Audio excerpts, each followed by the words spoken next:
అయిపోతుంది sir 90 days అయితే 29th మేము ఫైలింగ్ చేసినాం.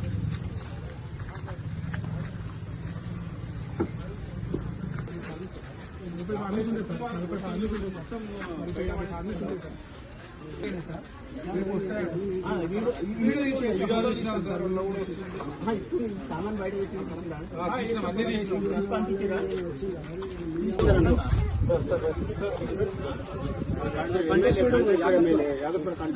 వీరేందర్ యాదవ్ ఇప్పుడు సంగీత్ కొట్టింది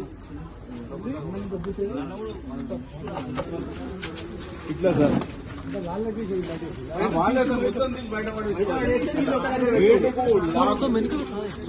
గేటుకు పైన రూమ్ దానికి లాక్ చేస్తారు. ఆయన రాత్రి హాస్పిటల్ లేడీ పడిపోయింది అయినా ఏమి పట్టించుకోలేదు సార్. ఈ ఇల్లు without notice sir, without notice ఇచ్చి ఇవ్వకుండానే ఎందుకు వేసిరంటే మా ఇష్టం అని అంటున్నారు ఇవ్వ గారు వితౌట్ నోటీస్.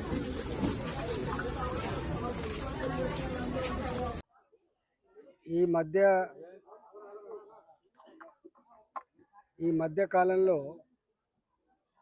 40 ఏళ్ల క్రితం 50 ఏళ్ల క్రితం లేఅవుట్లు చేయబడితే భూములు కొనుక్కున్నటువంటి ప్రజలకి ఇవి దేవాలయ భూములని, ఇవి అసైన్మెంట్ భూములని, ఇవి బఫర్ జోన్ ల్యాండ్స్ అని చెప్పి కూలగొట్టేటువంటి దుర్మార్గాన్ని కుడిగట్టింది.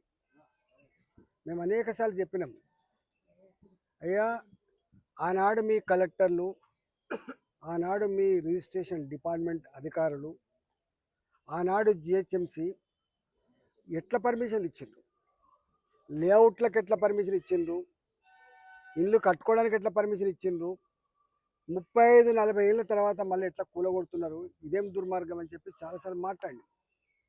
ఇవాళ కర్మన్ ఘాట్లో సర్వే నెంబర్ 110 1992 అంటే దాదాపు 35 సంవత్సరాల క్రితం 35 సంవత్సరాల క్రితం సుధాకర్ రెడ్డి అనేటువంటి రియాల్టర్ ఇక్కడ లేఅవుట్ చేస్తే అంత పేదవాళ్ళు చిన్న చిన్న ఉద్యోగులుగా పని చేసుకొని బతికే వాళ్ళుగా ఇక్కడ కొనుక్కొని పర్మనెంట్గా ఇల్లు కట్టుకున్నారు. ఇప్పుడు 35 ఏళ్ళు అవుతుంది. 35 ఏళ్ళ తర్వాత ఇవాళ ఇది దేవాలయ పొలం అని చెప్పి వస్తున్నారు.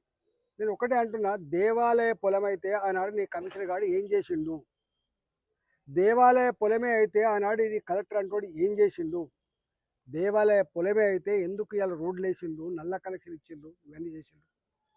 అయినా అసలు నీ పోలీసులు, నీ గవర్నమెంటు ప్రజల మీద యుద్ధం చేయాలనుకున్నాయా?